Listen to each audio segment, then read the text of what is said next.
তাসকিনের মাঠের বাইরের কিছু ঘটনা সংবাদ মাধ্যমে আলোচিত হয়েছে, যেটাতে আসলে পক্ষে বিপক্ষে অনেক কিছুই বলা যায়। তাসকিন অভিযোগগুলো অস্বীকার করেছেন, কিন্তু যা ঘটে তার কিছু কিছু তো আসলে বটে। একদমই যে তাসকিন এই ইস্যুগুলোতে দুধে ধোয়া তুলসী পাতা ব্যাপারটা তাও না, এবং পুরো বিষয়টাতেই তাসকিনের পরিবার তাসকিনকে খুব বেশি আগলে রাখে। তাসকিনের বাবা বিশেষ করে, তাসকিনের মেন্টর বলা যায়, তার শাসনে বলি, তার আদরে বলি, সব কিছুতেই তাসকিন এত দূরে এসেছেন আসলে।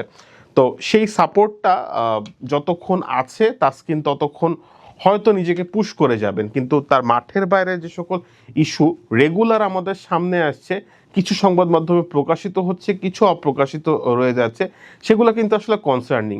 বিশ্বকাপের মঞ্চেও কিন্তু, টি-20 বিশ্বকাপের মঞ্চেও কিন্তু এরকম একটা ইস্যু হয়েছিল যে তাসকিন আহমেদ একটা ম্যাচে টসের আগে সময় মতো মাঠে আসতে পারেননি।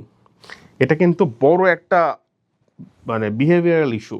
এবং এখন যখন তাসকিনেরই একটা বন্ধু তার সাথে ভুল বোঝাবুঝি হোক বা যাই কারণে হোক না কেন, এরকম একটা খবর ফ্ল্যাশ করেন, তখন সেটা সত্য হোক মিথ্যা হোক, সেটা তাসকিনের ক্যারিয়ারের জন্য একটা হুমকির ব্যাপার হয়ে দাঁড়াতে পারে।